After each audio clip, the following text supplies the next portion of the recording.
Hi guys, welcome to Bihar. బీహార్లో ఎంతో famous అయిన టెంపుల్స్ అయితే చూద్దాం ఈరోజు. మేమైతే ట్రైన్ మీద వారణాసి నుంచి గయాకి అయితే వచ్చాం అనమాట.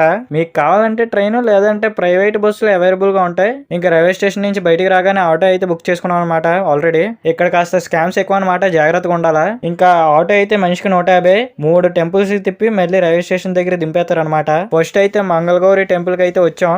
బీహార్ లో ఫేమస్ అయిన టెంపుల్ లో ఇదొకటి. ముందైతే లైక్ చేసి సబ్స్క్రైబ్ చేసుకోండి, అలాగే వీడియోని అయితే మొత్తం చూడండి. కరెక్ట్ గా మేము ఫ్రైడే రావడం వల్ల అస్సలు ఖాళీ లేదనమాట.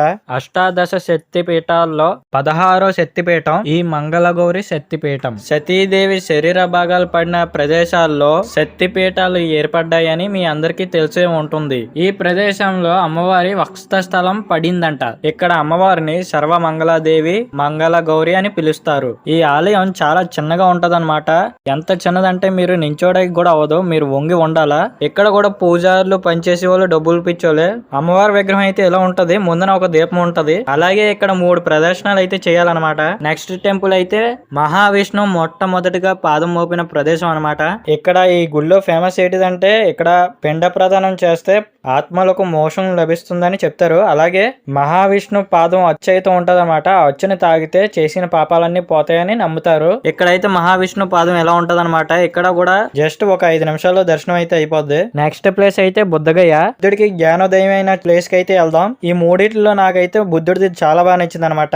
ఇక్కడికి మేము వెళ్ళినప్పుడు అయితే అస్సలు ఖాళీ లేదనమాట. బుద్ధుడు ఒక చెట్టు కిందన కూర్చొని ధ్యానం చేస్తే జ్ఞానోదయం అయిందంటారు కదా, అది ఈ చెట్టే అనమాట. నాకు తెలిసినంత వరకు అయితే బుద్ధుడు ఒక రాజు అనమాట. ఆ రాజు ఎన్నో మంది భార్యలు ఉన్నారు. అలాగే ఎన్నో యుద్ధాలు చేసి ఎన్నో సుఖాలు భోగాలు అనుభవించి చివరికి అన్నిటి మీద అసహాయం వేసి రాజ్యాన్ని రాణిని వదిలేసి సన్యాసం తీసుకొని శాంతానికి చిహ్నం అయ్యి ఎంతో పెద్ద గొప్ప దేవుడి కింద మారాడు అనమాట చైనా వాళ్ళకి. ఇంకా స్టార్టింగ్ ఎండింగ్ చాలా స్టోరీ ఉంది, అదంతా ఎగరేసాను అనమాట. ఈ గుడి అయితే చాలా బాగుంటది. ఇంకా బౌద్ధ మతం చెందిన వాళ్ళు చాలా మంది ఉన్నారనమాట. అందరూ అవుట్ ఆఫ్ ద కంట్రీ అనమాట. చైనా, జపాన్ ఇక్కడ ధ్యానం చేసుకుంటూ అలా ఉండిపోయారు. ఎందుకంటే చెప్పాను కదా, బుద్ధుడు వాళ్ళకి పెద్ద దేవుడు అనమాట. కాబట్టి ఇక్కడ బుద్ధుడికి జ్ఞానోదయం అయింది కాబట్టి ఇక్కడ వాళ్ళు కూడా వచ్చి మెడిటేషన్ చేస్తారనమాట.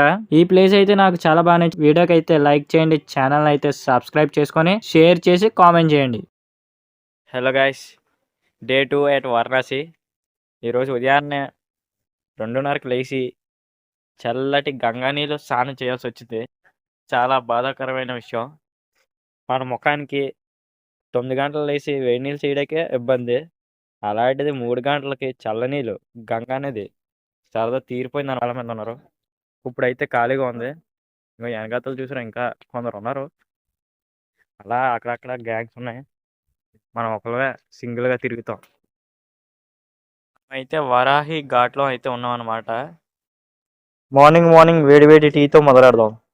వీలైనంత వరకు మీరు కూడా వారణాసి రావడానికి ట్రై చేయండి. చాలా అంటే చాలా బాగుంటుంది. ఫోన్ ఎక్కడికి కాకపోయినా మీకు నచ్చిన ప్లేస్కి వెళ్ళండి, లేదా సబ్స్క్రైబ్ చేసుకోండి.